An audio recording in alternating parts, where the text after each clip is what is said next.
नमस्कार दोस्तों। आज के इस वीडियो में हम बात करने वाले हैं कि आप आपके जो एजुकेशन सर्टिफिकेट्स हैं उनको कैसे रिकग्नाइज करवा सकते हो इटली के अंदर टू स्टडी बैचलर्स या master program in Italy. Now आप सभी को पता होगा कि हर एक कंट्री का एजुकेशन सिस्टम थोड़ा सा अलग होता है। जैसे कि जर्मनी में 13 ईयर्स एजुकेशन चाहिए बैचलर्स करने के लिए, वैसे ही यहाँ पर इटली में आपको 12 ईयर्स चाहिए एजुकेशन बैचलर्स करने के लिए, राइट। तो ये डिफरेंसेस ऐसे बहुत सारी कंट्रीज में मास्टर्स के लिए भी होते हैं और बैचलर्स के लिए होते हैं। तो आपका जो प्रीवियस एजुकेशन है वो रिकग्नाइज होना बहुत ज़रूरी है। तो ऐसे कुछ सर्टिफिकेट्स होते हैं जिसकी वजह से रिकग्नाइज होता है और इक्विवेलेंट क्रिएट किया जाता है। इटली के केस में इसे कहा जाता है डीओवी या चीमिया। ना डीओवी या फिर ये चीमिया जो सर्टिफिकेट है इसको गैदर करने के लिए पहले आपको कुछ स्टेप्स फॉलो करनी पड़ती है। सो इन टोटल आपको जो है 4 स्टेप्स फॉलो करनी पड़ेगी एंड देन आपका जो डिग्री या फिर आपका सर्टिफिकेट है वो यहाँ पर रिकग्नाइज हो जाएगा। इसके बाद में आपको कुछ फ्रीक्वेंटली आस्क्ड क्वेश्चंस पर भी डिस्कशन करने वाला हूँ जो मुझसे अक्सर पूछे जाते हैं। सबसे पहले अगर हम बात करते हैं फर्स्ट स्टेप की तो वो होने वाली आपकी स्टेट लेवल अटेस्टेशन जिसे कहा जाता है, जिसे मोस्टली फ्रीक्वेंटली HRD अटेस्टेशन कहा जाता है।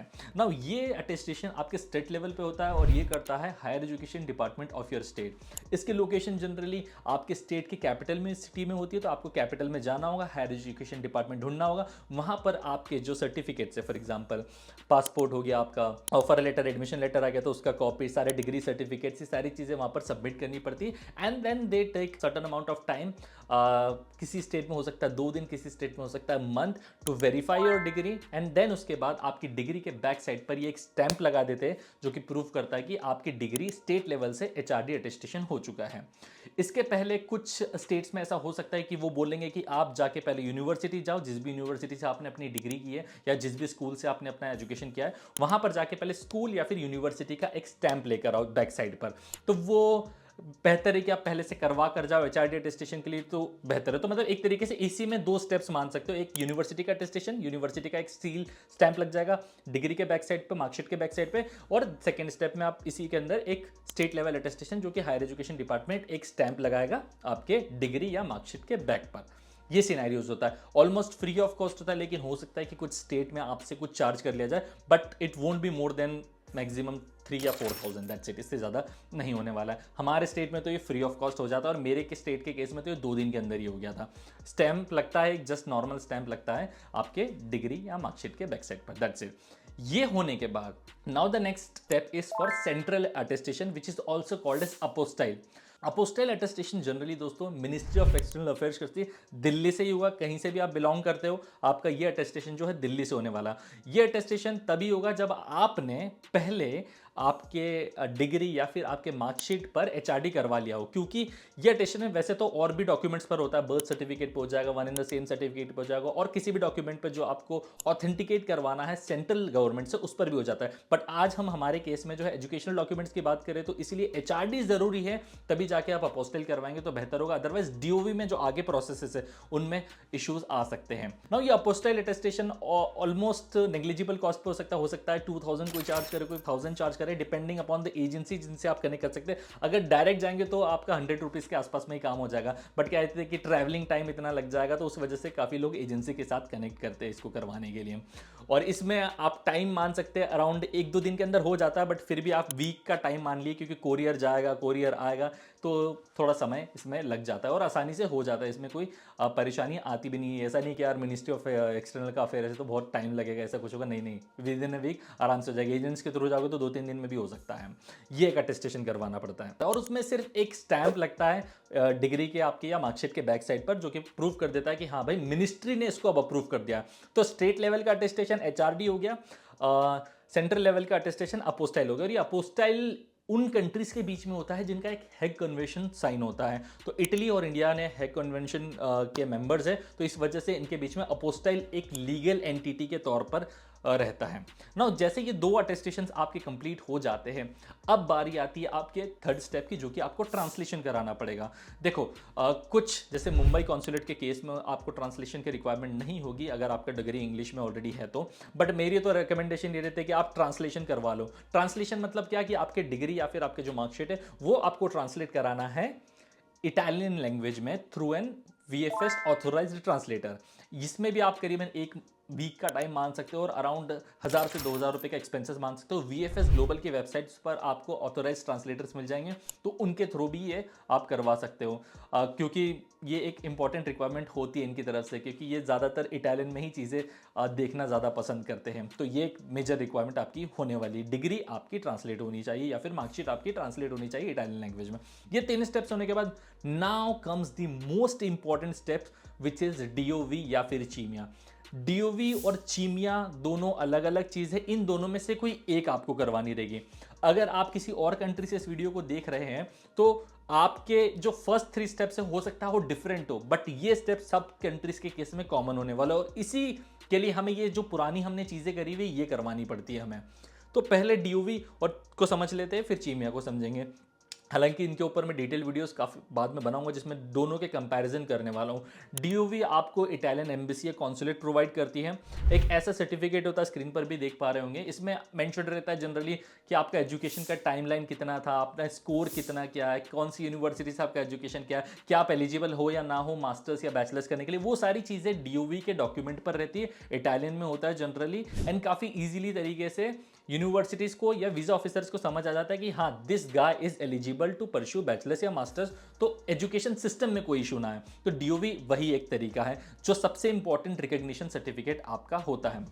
जनरली ये फ्री ऑफ कॉस्ट में होता है, लेकिन डिपेंडिंग अपॉन द डॉक्यूमेंट्स हो सकता है 1000 से 2000 के बीच में आपकी इसकी कॉस्टिंग आ जाए। Now timeline is a very specific term, क्योंकि इसमें ये आपको करवाना कहाँ से रहेगा, ये आपको VFS जाना रहेगा, VFS में आपके डॉक्यूमेंट सबमिट करने पड़ेंगे ये सारे, और इसमें सबसे इंपॉर्टेंट होता है प्री इनरोलमेंट समरी। तो हाँ, DOV के केस में आपको प्री इनरोलमेंट समरी पहले से आपकी रिसीव हो जानी चाहिए, तब जाके आप इसको अप्लाई कर सकते हो। प्री इनरोलमेंट समरी क्या है अब आपको पता ही होगा, इस पर मैं वीडियोस बनाऊंगा, और या तो नेक्स्ट वीडियो चेक कर लीजिएगा जो कि मैं प्री इनरोलमेंट में बनाने वाला हूँ। एक तरीके से एक्सेप्टेंस लेटर या फिर एडमिशन लेटर ही कह सकते हो इसको आप, ठीक है। ये आपको VFS में जाके डॉक्यूमेंट सबमिट करने पड़ेंगे, एंड देन इसमें टाइमलाइन 2 वीक से लेके 2 मंथ्स तक का भी टाइम लग सकता है, डिपेंड्स। हो सकता है कि इस ईयर ज़्यादा फास्ट हो जाए, नोबडी नोज, क्योंकि जून से वीज़ा एप्लीकेशन स्टार्ट होगी तो तभी पता चल जाएगा इन चीज़ों के बारे में भी। तो DOV करवाना रहता है। अब जो लोग DOV नहीं करवा पाते, जो स्टूडेंट्स, वो करवाते हैं चीमिया। क्यों? क्योंकि चीमिया is an online process and DOV is an offline process. DOV के केस में आपको जाना पड़ेगा VFS सेंटर्स में, जो भी नियर बाय आपका VFS सेंटर है वहां से करवाना पड़ेगा। चीमिया के केस में आप ऑनलाइन करा सकते हो, लेकिन दोनों में अंतर यह है कि DOV के लिए आपको प्री इनरोलमेंट समरी चाहिए रहेगी, चीमिया के लिए नहीं चाहिए, और चीमिया इज लाइक एक्सट्रीमली एक्सपेंसिव। चीमिया करवाने के लिए आपको 300 यूरोस पे करना पड़ेगा, जो कि अराउंड INR में 25-27 हज़ार रुपये के आसपास होते हैं, और अगर अर्जेंट प्रोसेस करवाना हो तो वो अराउंड आपको और 100 यूरोस एक्स्ट्रा, मतलब 400 यूरोस आपको पे करना पड़ेगा।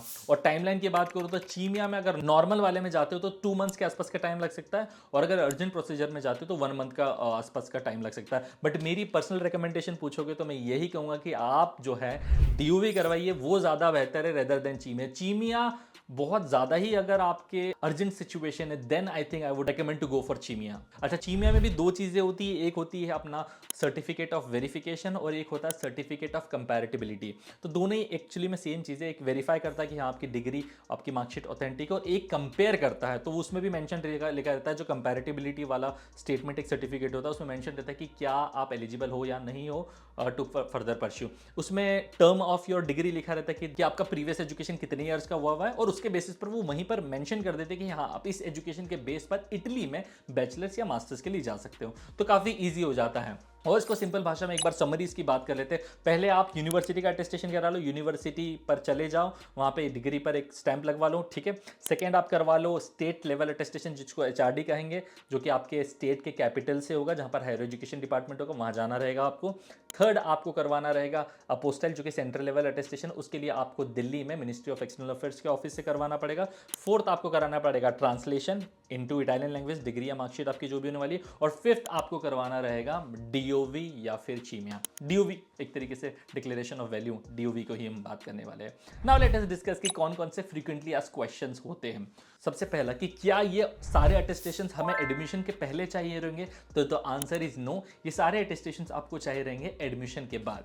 सेकेंड, क्या हम DOV without pre enrolment summary करा सकते हैं, so the answer is no, आपको प्री इनरोलमेंट समरी चाहिए रहेगी टू अप्लाई फॉर DOV। तो हो सकता है रूल चेंज हो जाए, बट करंट लास्ट ईयर के रूल के अकॉर्डिंग ऐसे ही कि प्री एनरोलमेंट समरी चाहिए रहती है डीओवी अप्लाई करने के लिए।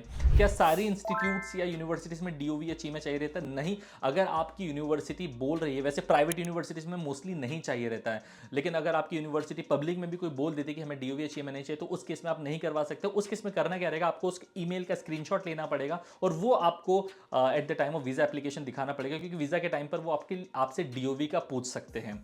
फोर्थ, क्या ट्रांसलेशन और डीओवी वीज़ा के साथ करवा सकते हैं? तो ट्रांसलेशन और डीओवी आपको पहले करवाना पड़ेगा, लेकिन एक चीज़ है कि मुंबई कॉन्सुलेट के केस में as per the last year rules आपको ना तो ट्रांसलेशन चाहिए रहता है इटालियन लैंग्वेज में, और आप डीओवी वीज़ा के साथ में भी कर सकते हो। तो ये कुछ फ्रीक्वेंटली आस्क्ड क्वेश्चंस थे जो मुझसे पूछे जाते हैं जनरली। अगर इसके अलावा भी आपका कोई डाउट होता है तो you have a comment section जहां पर आप पूछ सकते हो। आई होप कि ये जो स्टेप्स ऑफ रिकॉग्निशन है वो आपको क्लियर हो गया हो, और अगर ये वीडियो हेल्पफुल लगा हो तो you know what to do, right? तो मिलते हैं हम लोग नेक्स्ट वीडियो में। Till then bye bye, take care guys.